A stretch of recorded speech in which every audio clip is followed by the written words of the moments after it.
ஒருத்தவங்களோட ஆட்சியை குறை சொல்லணுங்கிறதுக்காகவே இந்த தற்கொலை பசங்கள்லாம் சேர்ந்துக்கிட்டு சென்னையில் எங்கெல்லாம் சிறிதளவில் தண்ணி தேங்கியிருக்கோ அந்த இடத்தெல்லாம் ஃபோக்கஸ் பண்ணி வீடியோ எடுத்து தன்னோட சோஷியல் மீடியா பேஜஸில் போட்டு அவதூறு கருத்துக்கள்லாம் வந்து பரப்பிட்டு இருக்காங்க.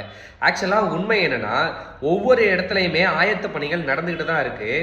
மினிஸ்டர்லேருந்து எம்எல்ஏ வரைக்கும் எல்லாருமே அந்த ஏரியா கவுன்சிலர் வரைக்கும் இறங்கி ரோட்டில் வேலை பார்த்துட்டு இருக்காங்க.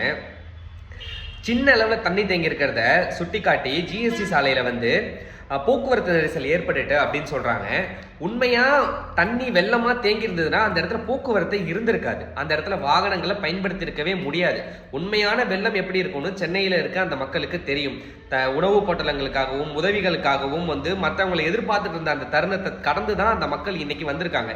இன்னைக்கு தனக்கு தேவையானதை தானே வாங்கிக்க முடியுது. அதனால தான் இந்த அவங்களோட சொந்த வாகனங்களை பயன்படுத்தி கடைகளுக்கு சென்று தனக்கு தேவையானதை தானே வாங்கிட்டு வந்து வீட்டில் ஸ்டோர் பண்ணி வச்சுக்கிற அளவுக்கு அந்த ஒவ்வொரு சென்னையில் இருக்க ஒவ்வொரு பகுதியிலையும் நீர் தேங்காம ஒவ்வொரு அரசு அதிகாரிகளும் அந்த எம்எல்ஏக்களும் கவுன்சிலர் எல்லாரும் சேர்ந்து அதுக்காக நைட்டு பகல்னு பார்க்காம போராடிக்கிட்டு இருக்காங்க, அதுக்காக ஒர்க் பண்ணிட்டு இருக்காங்க. ஆனா பேரை கெட்ட பேர் ஆக்கணும் அப்படிங்கிறதுக்காகவே இந்த கேவலவாதிகள் இருக்காங்கல்ல, தற்குறிகள், அந்த தற்குறிகள்லாம் இந்த மாதிரி வீடியோஸ் எடுத்து ஃபேக்கா வந்து போஸ்ட் பண்ணிட்டு இருக்காங்க. இது வந்து முற்றிலும் தவிர்க்கப்பட வேண்டிய ஒன்று.